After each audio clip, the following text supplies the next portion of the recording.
दोस्तों, मुकेश अंबानी का घर एंटीलिया इतना महंगा है कि अगर मुकेश अंबानी चाहते तो मुंबई में एक बुर्ज खलीफा खड़ा कर सकते थे। जब यह घर बन रहा था तो मुकेश अंबानी की रातों की नींद उड़ी हुई थी, क्योंकि यह घर उनका सपना था और इसे बनाने के लिए अंबानी फैमिली की बरसों की कमाई का एक बड़ा हिस्सा लगने वाला था। एंटीलिया की कंस्ट्रक्शन के लिए नहीं बल्कि दो ऑस्ट्रेलियन कंपनी को मुंबई आकर इसे आलीशान घर को बनाना था। वैसे शायद आपको ना पता हो कि इस घर की कीमत 15,000 करोड़ रुपए है, लेकिन इस घर को दुनिया का सबसे खराब आर्किटेक्चर कहा जाता है। दोस्तों, मुकेश अंबानी का भाई अनिल अंबानी इस ऊंचाई इमारत को देखकर हैरान हो गया और उसने भी दुनिया का सबसे महंगा घर बनाने का फैसला किया और उस घर की कंस्ट्रक्शन भी एंटीलिया के साथ ही शुरू कर दी। दोस्तों, आज के इस वीडियो में हम आपको बताएंगे कि दुनिया का सबसे महंगा घर और आलीशान घर कैसे बनाया गया और मुकेश अंबानी को इसे बनाते समय कौन कौन सी प्रॉब्लम आई।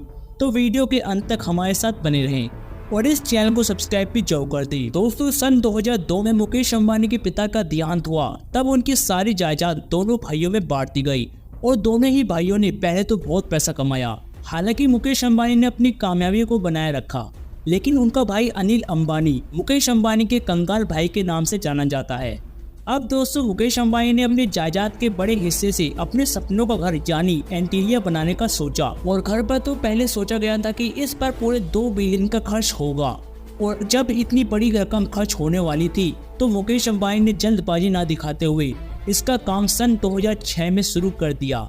दोस्तों, सबसे पहले मुकेश अंबानी को एक ऐसी जमीन की जरूरत थी जो कि इस आलीशान घर का वजन झेल सके और वो जमीन उन्हें मुंबई के बिलनेरो में मिल गई।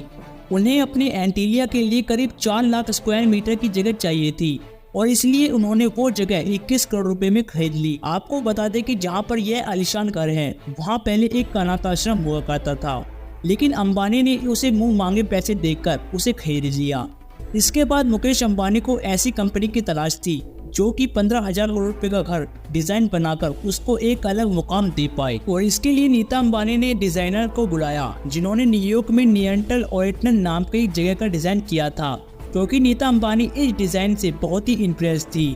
अब डिजाइन तो इंजीनियर ने तैयार कर दिया, लेकिन अब बारी थी एंटीलिया को उस जमीन पर खड़ा करने की। अब इस काम के लिए मुकेश अंबानी को आधुनिक इंजीनियर के साथ साथ कुछ ऐसे दिमागों की भी जरूरत थी जो कि मुकेश अंबानी के सपनों को खड़ा कर सके। मुकेश अंबानी की यह भी शर्त थी कि वो बिल्डिंग 8 रिएक्टर का भूकंप झेल सके और दुनिया की कोई भी डिजास्टर उसे ना हिला पाए, और इसलिए मुकेश अंबानी ने एंटीलिया की 2 कंपनी को सौंपा। बिल्डिंग एंटीलिया की नींव एडवांस इंजीनियरिंग से बनी नींव है और इसलिए बड़े बड़े लोहे के पाइप को जमीन में गाड़कर उसका काम शुरू किया गया था। आपको बता दें कि इस तरह की इंजीनियरिंग से आज दुनिया की सबसे ऊंची इमारत बुर्ज खलीफा को भी खड़ा किया गया था। अब बाकी का काम तो शुरू ही हुआ था कि मुकेश अंबानी ने काम पूरा करने की डेडलाइन भी जारी कर दी थी और वो डेडलाइन थी 2010, जो कि मुकेश अंबानी चाहते थे कि उनका घर छोटे भाई से पहले बनकर तैयार हो जाए। काम तो अपनी तेजी से होने लगा, लेकिन मुंबई की झुलसा देने वाली गर्मी इस कंस्ट्रक्शन का करोड़ा बन रही थी, क्योंकि मुंबई की गर्मी में तैयार होने वाला कंक्रीट बहुत ही जल्दी सूखने लगा, जिसे अगर इमारत में डाला जाता तो उसे इमारत को खतरा हो सकता था। और इसलिए कंस्ट्रक्शन कंपनी ने बनाने का काम रात को शुरू किया, क्योंकि रात को ज्यादा गर्मी नहीं होती।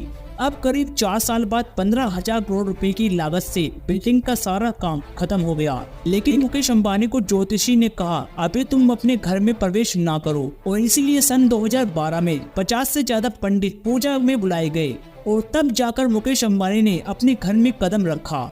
दोस्तों, रतन टाटा एंटीलिया के बारे में यह भी कहा था कि मुकेश अंबानी को इतना महंगा घर नहीं लेना चाहिए था, क्योंकि भारत में ऐसा घर बनाकर उन्होंने गरीब लोगों से भेदभाव किया है। उन्होंने कहा मुकेश अंबानी को यह पैसा डेवलपमेंट में लगाना चाहिए थे। तो दोस्तों, यह थी आज की वीडियो। अगर आपको वीडियो पसंद आई हो तो इसे लाइक करके चैनल को सब्सक्राइब जरूर कर दें और कमेंट करके बताएं कि मुकेश अंबानी ने सही करा या गलत।